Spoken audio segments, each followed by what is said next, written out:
नमस्कार, आप देख रहे हैं न्यूज वॉच इंडिया। मैं हूं आपके साथ पंकज यादव। करते हैं बुलेटिन की शुरुआत इस वक्त की बड़ी खबर के साथ। तो अध्यादेश पर आम आदमी पार्टी और कांग्रेस में ठन चुकी है। अजय माकन का केजरीवाल पर हमला, बीजेपी से मिले हैं केजरीवाल। अजय माकन का ये उन्होंने बयान दिया है, जहां पर जेल जाने से बचने के लिए स्टंट कर रहे हैं केजरीवाल। भ्रष्टाचार किया है तो सजा काटेंगे ही।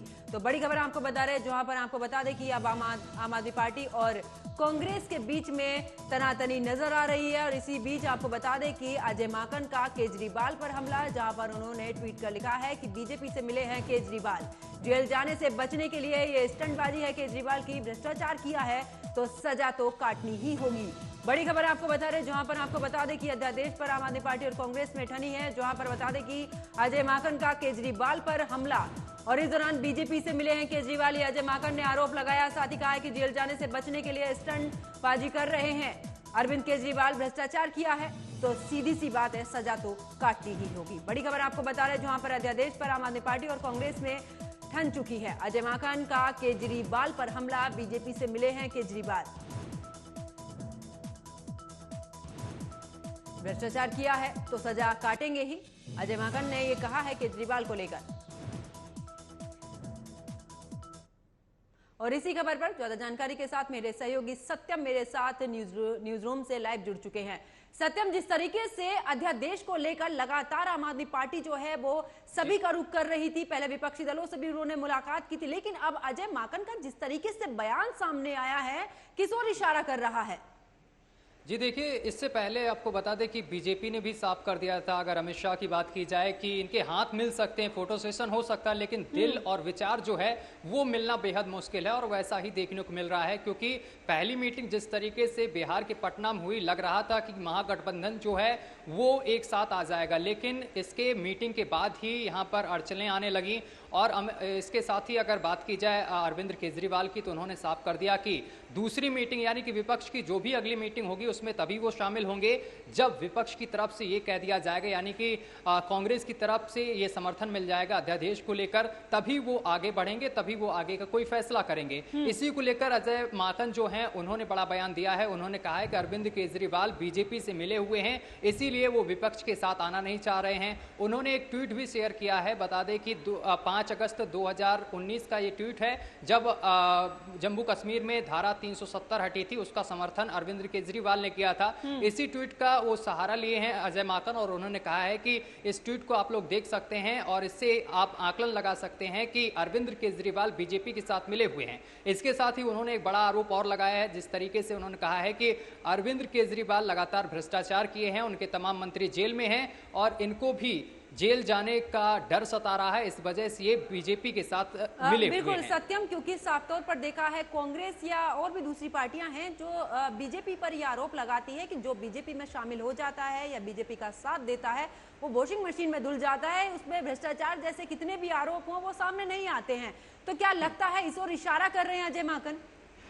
हाँ बिल्कुल, देखिए अभी जिस तरीके से अरविंद केजरीवाल हैं, इनका कोई बयान ऐसा सामने निकल कर नहीं आया कि वो बीजेपी के साथ हैं। वो अपने अध्यादेश को लेकर समर्थन चाह रहे हैं कांग्रेस से, जिससे कि कांग्रेस से अभी तक समर्थन नहीं मिल पा रहा है। वो तमाम मंत्रियों से मिले, ममता बनर्जी से भी उन्होंने मुलाकात की थी पिछले दिनों, और अखिलेश यादव से मिले थे। यहाँ से उनको लगातार समर्थन मिला है अध्यादेश को लेकर, लेकिन कांग्रेस से उनको समर्थन अभी तक नहीं मिल पाया है। लेकिन जिस तरीके से नीतीश कुमार ने पटना में बैठक बुलाई थी, तमाम विपक्षी दल पहुंचे थे वहां पर, अखिलेश यादव पहुंचे थे, ममता बनर्जी पहुंची थी, अरविंद केजरीवाल भी पहुंचे थे, और यहां पर तमाम चीजों को लेकर बात हुई थी। लेकिन सबसे पहले अरविंद केजरीवाल ने अपना मुद्दा रखा। उन्होंने कहा कि जब तक अध्यादेश को लेकर बात नहीं होती है, तमाम दल उसका समर्थन नहीं करते हैं, तो उससे पहले वो महागठबंधन के साथ नहीं जाएंगे, उसका पूरी तरीके से बहिष्कार करेंगे। और इसी के साथ उन्होंने ये भी साफ कर दिया, जो शिमला में अगली बैठक होने जा रही है जिसमें तमाम विपक्षी दल पहुंचेंगे, उससे पहले उन्होंने कह दिया कि अगर कांग्रेस इससे पहले अध्यादेश को लेकर कुछ सोचती है, अपना रुख स्पष्ट करती है, तभी वो अगला कदम बढ़ाएंगे, नहीं तो वो महागठबंधन का बहिष्कार करेंगे। बिल्कुल सत्यम, अजय माकन ने यह भी कहा है कि अगर भ्रष्टाचार किया है तो आपको सजा भुगतनी होगी। यानी कि अगर बात की जाए जिस तरीके से आम आदमी पार्टी पर भ्रष्टाचार के आरोप लग रहे हैं, कहीं ना कहीं कांग्रेस या विपक्षी जो दल हैं वो इसको सही मान रहे हैं। इशारा बिल्कुल बिल्कुल, अब देखिए ये चीज़ें सामने भी निकल कर आने लगी हैं। कांग्रेस सीधे तौर पर आरोप लगा रही है कि जैसी करनी वैसी भरनी।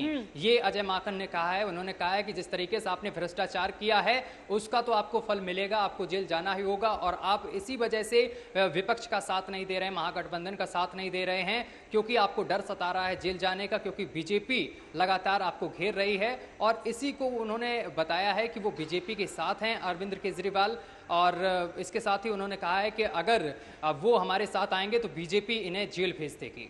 बिल्कुल सत्यम, क्योंकि जिस तरीके से देखा जा रहा है आम आदमी पार्टी महागठबंधन का हिस्सा बनने के लिए तैयार नहीं। उसकी एक अपनी शर्त है कि अध्यादेश पर साथ देंगे तो महागठबंधन में हम साथ देंगे। क्या लगता है ये महागठबंधन 2024 की नैया पार करेगा? कहीं ऐसा ना हो एक एक करके सबके मुद्दे निकल कर आए और महागठबंधन सिर्फ और सिर्फ ताश के पत्तों की तरह ही ढह जाए। देखिए, महागठबंधन की अगर बात की जाए, जितने विपक्षी दल मिले थे इसमें से अगर सभी की लोकसभा सीटों की बात कर ली जाए तो 148 हैं, जो कि बहुमत से बहुत पीछे हैं। जबकि ये विपक्ष की तरफ से कहा गया था कि बीजेपी को 100 से भी नीचे हम घसीट के लाएंगे, लेकिन वहीं पर अमित शाह ने कह दिया था कि हम 300 प्लस सीटें लेकर आएंगे इस बार, और इस बार फिर से तीसरी बार प्रधानमंत्री नरेंद्र मोदी ही बनेंगे। लेकिन विपक्ष लगातार पूरी कोशिश कर रहा है, लेकिन विपक्ष में जिस तरीके से कोशिश हो रही है उसके साथ साथ सियासत भी हो रही है। इसमें यह भी देखा जा रहा है कि आखिर प्रधानमंत्री पद का उम्मीदवार कौन बनेगा। जिस तरीके से पटना की गलियों में आपने देखा होगा कि पोस्टर एक वायरल हुआ था जिसमें अरविंद केजरीवाल को प्रधानमंत्री पद का उम्मीदवार ठहरा दिया गया था। भावी प्रधानमंत्री के तौर पर देख रहे हैं आम आदमी पार्टी। जी जी, हाँ। बिल्कुल ये चीजें दिखाई गई थी। और इसके साथ एक पोस्टर में एक तस्वीर और वायरल हो रही थी जिसमें यह दिखाया गया था नीतीश कुमार वही हैं जो प्रधानमंत्री नरेंद्र मोदी के साथ पहले रह चुके हैं, एनडीए के मुख्यमंत्री रह चुके हैं, तो जरा इनसे संभल कर रहना। ये तमाम चीजें दिखाई गई थी उस पोस्टर में। लेकिन इसका खंडन भी किया था आम आदमी पार्टी ने कि उनकी तरफ से कोई पोस्टर ऐसा नहीं लगाया गया है, ये बीजेपी का षड्यंत्र है। लेकिन कहीं ना कहीं जो महागठबंधन हो रहा है इसको लेकर जो रणनीति बनाई जा रही 2024 को लेकर, ये कहीं ना कहीं अब फेल होती नजर आ रही है। जिस तरीके से अरविंद केजरीवाल रूठे हुए नजर आ रहे हैं, उन्होंने साफ कर दिया है कि जब तक कांग्रेस अध्यादेश को लेकर अपना रुख स्पष्ट नहीं करती है तब तक उनकी आगे की कोई कार्रवाई नहीं होगी। कोई भी विपक्षी बैठक जो भी होगी उसमें वो शामिल नहीं होंगे। चलिए, बहुत बहुत शुक्रिया सत्यम इस खबर पर जुड़ने के लिए, विस्तार पूर्वक जानकारी देने के लिए। खबरों में आगे बात करते हैं, जहां पर पंजाब के तरनतारन में बीएसएफ के जवानों ने देर रात एक पाकिस्तानी ड्रोन को मार गिराया है। जानकारी के मुताबिक देर रात तरनतारन में टीचे सिंह के पास में बीएसएफ जवानों को कुछ संदिग्ध गतिविधियों का एहसास हुआ। तभी उन्हें सीमा पर से एक ड्रोन आता हुआ दिखाई दिया, जिसके बाद बीएसएफ ने तुरंत मोर्चा संभाला और साथ ही ड्रोन को मार गिराया। रात के अंधेरे में ड्रोन का कुछ पता नहीं चल पाया, लेकिन आज जब बीएसएफ ने पंजाब पुलिस की टीम के साथ में संयुक्त तलाशी अभियान चलाया तो इस दौरान तरनतारन के लखाना गांव के पास खेत में एक टूटा हुआ ड्रोन बरामद हुआ। बरामद drone model DJI matrix 300 RTK और सीरीज का एक क्वाड क्रॉप्टर है।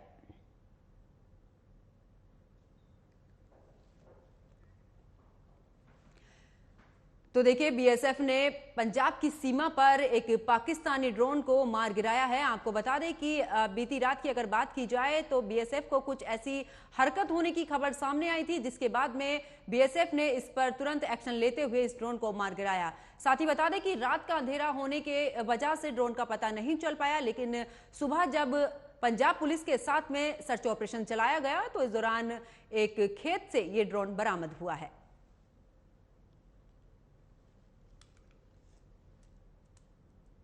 तो पंजाब के तरनतारन में बीएसएफ के जवानों ने एक ड्रोन को मार गिराया है। आपको बता दें कि पाकिस्तान का ये ड्रोन बताया जा रहा है।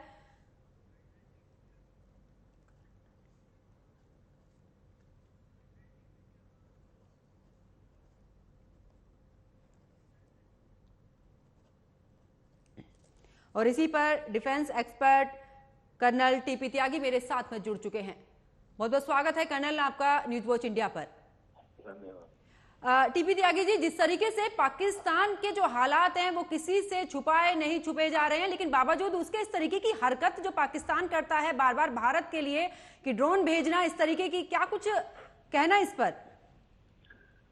देखिए, पाकिस्तान का अस्तित्व ही और खास तौर पे ISI और पाकिस्तान आर्मी का इस बात के ऊपर टिका हुआ है कि वो कश्मीर के, पंजाब के हिंदुस्तान से दुश्मनी के मुद्दे को जिंदा रखें। अब आप कल्पना कीजिए कि अगर वहाँ की आर्मी कुछ नहीं करती है तो फिर उनको फौज की जरूरत ही क्या है, क्योंकि चीन उन पे अटैक करेगा नहीं, ईरान उन पे अटैक करेगा नहीं, नेपाल और भूटान जैसी आर्मी से काम चल जाएगा। तो ये तो पाकिस्तान की तरफ से होता रहा है, आज ही थोड़ी हुआ है, ये पहले भी हो रहा है। और यही कारण था कि हमें बीएसएफ को पंजाब में 15 किलोमीटर की बजाय 45 किलोमीटर अंदर तक ये ताकत देनी पड़ी कि आप यहाँ किसी को भी सर्च कर सकते हैं, उसके खिलाफ एक्शन ले सकते हैं, अरेस्ट कर सकते हैं। बिल्कुल। अब ये जो ड्रोन हैं, ये ड्रोन बेसिकली छोटे ड्रोन हैं जिनमें आप हेरोइन, लीफलेट, छोटे मोटे हथियार या फेक करेंसी ऐसी चीजों को उसमें डाल के करते हैं। और जो पाकिस्तान के हैंडलर्स हैं वो हिंदुस्तान में बैठे हुए स्लीपिंग सेल से अपनी तालमेल जारी रखते हैं, ये लोग उस मौके पे जाके उसे पकड़ लेते हैं। तो ये किस किस्म का कैंसर है कि आप एक को गिराइए दूसरा हो जाएगा, जैसे आतंकियों का होता है कि एक मरेगा तो दूसरा 72 गोरों के चक्कर में आतंकी बन जाएगा। इसका जो इलाज है, अच्छा पाकिस्तान के अंदर बाकायदा एक ड्रोन्स की ब्रिगेड है, उन्होंने केवल इसी काम के लिए एक ब्रिगेड बनाई है जो ये ड्रोन्स को सीमा पार से हिंदुस्तान के अंदर भेजना। बिल्कुल। बीएसएफ बहुत खूबसूरती से इनको इनकी जगह पहुंचा रहा है, इनको डिस्ट्रॉय कर रहा है, लेकिन इसका फाइनल इलाज करना अभी बाकी है। बिल्कुल। कर्नल टीपी लगे अगर देखा है अक्सर कि पाकिस्तान कभी गुब्बारे भेजता है, कभी इस तरीके के ड्रोन भेजता है, ऐसी गतिविधियां लगातार हम देखते हैं सीमाओं पर। नहीं, ये गतियां तो मैंने आपको बताया कि ये गतियां तो इस वजह से जारी हैं कि इसके बगैर वो अपने लोगों का मेन समस्याओं से ध्यान नहीं हटा सकता। वहाँ की फौज के लिए, वहाँ की आईएसआई के लिए ये करना जरूरी है और इसको रोका जा सकता है, लेकिन रोकने में फिलहाल प्रॉब्लम ये है कि एंटी ड्रोन यानी कि एंटी ड्रोन सिस्टम बड़े महंगे हैं, या अगर हम उसमें इस्तेमाल करें लेजर ड्रोन वो भी बड़े महंगे हैं। तो एक हल्के ड्रोन को मारने के लिए 10 गुना ज्यादा कीमत लगाना वो भी कोई पॉसिबल नहीं है। अच्छा, स्वार्म ड्रोन जिसके अंदर हिंदुस्तान ने तकनीकी कर भी ली है, वो उसका इस्तेमाल किया जा सकता है। तो इसका आंसर मैं समझता हूँ टिट फॉर टैट है, लेकिन टिट फॉर टैट के लिए इस किस्म का नेटवर्क हमारे लिए भी वहां रखना जरूरी है जो हमारे मूल्यों से मेल नहीं खाता। बिल्कुल। इसलिए कुल मिला के बात अब यहाँ पे ये आ जाती है कि हमें वहाँ के जो सरकार है उसी के ऊपर शिकंजा कसना होगा कि वो अपनी धरती से आतंकवादी गतिविधियों को बढ़ावा न दे। और ये बात कल हमारे प्राइम मिनिस्टर ने और अमेरिका में जाके कही कि किंतु परंतु नहीं चलेगा, इफ एंड बट नहीं चलेगा। सीधे सीधे पाकिस्तान का नाम लेके ये कहा गया कि वो अपनी धरती से कोई भी इस किस्म की आतंकी गतिविधि को रोके। उम्मीद है कि इसमें कुछ एक्शन होगा, अन्यथा नी जर्क रिएक्शन से हम ये काम करते रहेंगे। चलिए, बहुत बहुत शुक्रिया कर्नल टीपी त्यागी हमारे साथ जुड़ने के लिए और अपनी बात रखने के लिए। चलिए खबरों में आगे बात करते हैं, जहां पर देश में फैल रहे लव जिहाद धर्मांतरण के जाल को फैलने से रोकने के लिए विश्व हिंदू परिषद ने रणनीति तैयार की है। इतना ही नहीं, विश्व हिंदू परिषद मंदिरों में सरकारी अधिग्रहण और साथ ही गौ हत्या के खिलाफ भी रणनीति तैयार कर रहा है। इसे लेकर विश्व हिंदू परिषद रायपुर में 3 दिवसीय बैठक का आयोजन कर रहा है और ये बैठक आज से शुरू होने जा रही है, जिसे लेकर वीएचपी के राष्ट्रीय पदाधिकारी इन मुद्दों पर भविष्य की रणनीति बनाएंगे और साथ ही देश में चलाए जाने वाले आंदोलन की रूपरेखा भी तय करेंगे। राजधानी के कमल विहार स्थित महेश्वरी भवन में 24 से 26 जून तक होने वाली बैठक को लेकर वीएचपी के राष्ट्रीय महामंत्री मिलिंद परांडे ने इस बात को लेकर ये तमाम मुद्दे जो हैं वो साझा किए हैं।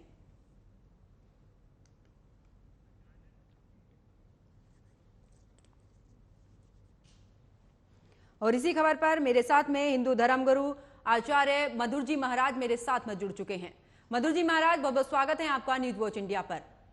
नमस्कार नमस्कार जी। मधुर जी, जिस तरीके से लगातार लव जिहाद के मामले सामने आ रहे हैं, इसको लेकर क्या कुछ कहेंगे? जो ये बैठक होने वाली है, सबसे अहम मुद्दे इस बैठक में क्या क्या रहेंगे? देखिए, ये जो विश्व हिंदू परिषद द्वारा एक ऐसी मुहिम या रणनीति बनाई गई है, ये एक देशव्यापी और राष्ट्रव्यापी मुहिम है जिसका आंतरिक स्वरूप पहले तैयार हो गया है। अब ये बाह्य स्वरूप में आएगा बाहर। अब इसकी मीटिंगें जो है वो बाहर कहीं न कहीं लोगों की जानकारी में होंगी और विशिष्ट पदाधिकारियों द्वारा एक मुहिम, एक ऐसा वो चलाया जाएगा जिससे कि जन जन तक, मतलब जो जनता जागरूक नहीं हो पा रही है लव जिहाद के प्रति, वहां तक हम पहुंचने में बिल्कुल सफल रहे। परिस्थितियां ये हैं कि विश्व हिंदू परिषद के साथ उन संत महात्माओं को भी आगे आ जाना उचित होगा जो कि कहीं न कहीं सनातन में बैठ करके सनातन के ही रक्षक बन करके और ऐसी परिस्थितियों को बार बार देख रहे हैं, देखने के बाद भी वो अपना मुंह बंद रखते हैं, मौनम सुविकार लक्षणम वाली परिस्थिति बना के बैठे हैं। और विश्व हिंदू परिषद के संग में अगर आ जाएंगे तो कहीं न कहीं, क्योंकि संत महात्मा, आश्रम, पंडित, पुजारी, मठों से लोगों की आस्था जुड़ी होती है। कहीं न कहीं व्यक्ति जाता है दर्शन करने, पूजा पाठ करने। इन मस्जिदों में मौलानाओं द्वारा जो है दोपहर में तड़पती हुई धूप में, कपती हुई, चिलचिलाती हुई धूपों में बैठा करके ये जाहिलियत का पाठ जब पढ़ाया जाता है, तो ऐसे हमारे सत्य सनातन धर्म के रक्षक, ये जो बड़े बड़े एसी में बैठ करके पेट निकाले लग्जरियस सुविधाओं को लेकर के सुविधा भोगी बने पड़े हैं, इनके दिमाग में कब ये चीजें आएंगी कि ये निकल करके सनातन की रक्षा के लिए, बहन बेटियों की रक्षा के लिए आगे बढ़े। क्योंकि मधुर जी महाराज, इस दौरान तमाम तरीके के जो जिहाद हैं, चाहे वो गेमिंग जिहाद हो, लव जिहाद हो, तमाम तरीके जिहाद के मामले लगातार बढ़ते जा रहे हैं। इस पर कहीं ना कहीं सख्त कानून बनने की भी जरूरत है। बहुत ज्यादा जरूरत है, बहुत ज्यादा। मैं ही नहीं, अभी तो पूरे राष्ट्र, पूरे संत समाज की तरफ से मैं ये मांग करता हूँ, पूरे पुरोहित समाज की, क्योंकि पुरोहित मतलब ही है कल्याण करने वाला, कल्याण चाहने वाला। पांडित्य कर्म एक अलग का विषय हो गया, कर्मकांड करना एक अलग का विषय हो गया, लेकिन समाज में जो जीवंत रूप से बैठे हुए दुर्दांत अपराधी हैं, उनको कर्मकांड के अंतर्गत उनको दंड निर्धारित करना, ये भी पंडित, पुरोहित, महंत, संत महंतों का ही काम सदैव सदियों से रहा है, आगे भी रहेगा। मुझे लगता है विश्व हिंदू परिषद जो ये मुहिम बना करके चल रहा है और जो मीटिंगें होने वाली हैं, इसका आने वाले 2-4 दिन में साक्षात्कार हो जाएगा, जो कि समाज के एक मध्य में बातें आ जाएंगी। और मुझे लगता है इस विशेष मुहिम में, विश्व हिंदू परिषद के इस विशेष मुहिम में समस्त जनता प्रतिभाग करेगी, अपना खुल करके समर्थन भी देगी, और हमारा ये मुहिम कहीं न कहीं एक प्रचंड रूप लेगा और ऐसी दुर्दांत मानसिकताओं वाले लोगों के दिमाग में बैठा हुआ जो एक कीड़ा जो पनप रहा है बार बार, जिसकी इजाजत ये हिंदू सनातन जो सोए हुए सनातनी हैं जो देते हैं, इनके भी दिमाग में कहीं न कहीं ये चीजें जाकर के सेट होंगी। नहीं, अब हिंदू जाग चुका है। मधुर जी महाराज, अगर बात की जाए जिस तरीके से ये प्रोपोगेंडा के तहत इस तरीके के जिहाद के मामले चल रहे हैं, क्या लगता है इसके पीछे किसका हाथ हो सकता है? इसके पीछे बहुत बड़ी जाहिलियत छिपी हुई है। इन लोगों की एक मुहिम है, इनका बहुत लंबा कनेक्शन है। अभी गाजियाबाद में आप लोगों से मैं 1-2 दिन में प्रेस कॉन्फ्रेंस करने वाला हूँ इस विषय पे।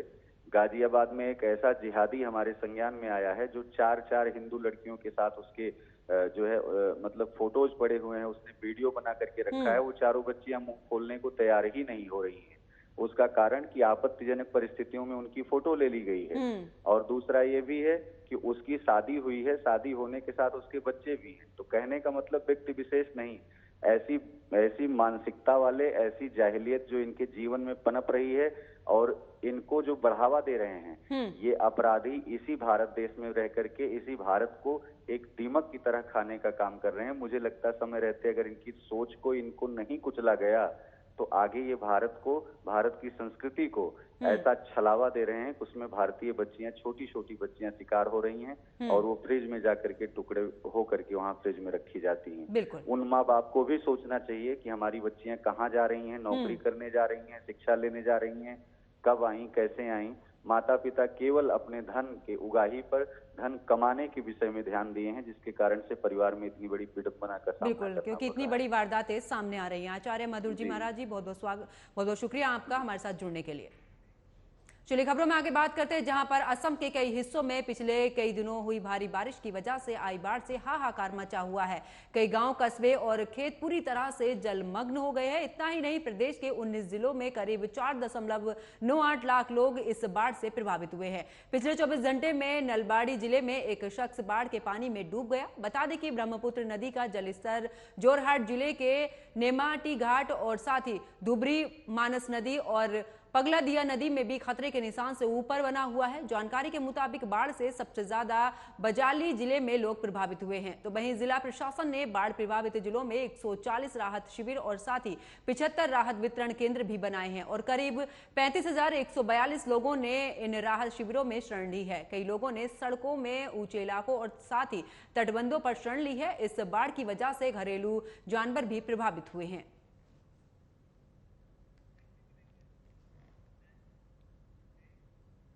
खबरों में आगे बात करते हैं, जहां पर यूपी के मैनपुरी में दिल दहला देने वाली घटना सामने आई है। थाना किशनी के गांव गोकुलपुर में शादी की खुशियां वाले घर में हाहाकार मच गया है। एक युवक ने अपने 5 स्वजनों की हत्या कर खुद को गोली मार ली है। गांव के ही रहने वाले सुभाष का बेटा नोएडा में कंप्यूटर सेंटर का संचालन करता है। शुक्रवार को उसके छोटे भाई सोनू की बारात इटावा से लौटी थी। रात में सोनू और उसकी नवविवाहिता पत्नी सोनी मकान की छत पर सो रहे थे। छोटा भाई बुल्लू, भाई का दोस्त दीपक, बहनोई सौरभ और अन्य स्वजन नीचे सोए हुए थे।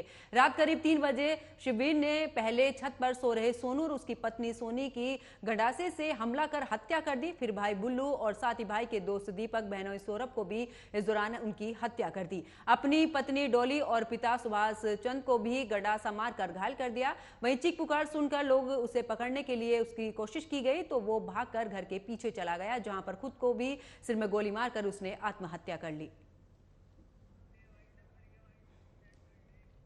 और मेरे साथ फिलहाल खबरों में इतना ही। आप देखते रहिए न्यूज वॉच इंडिया। नमस्कार।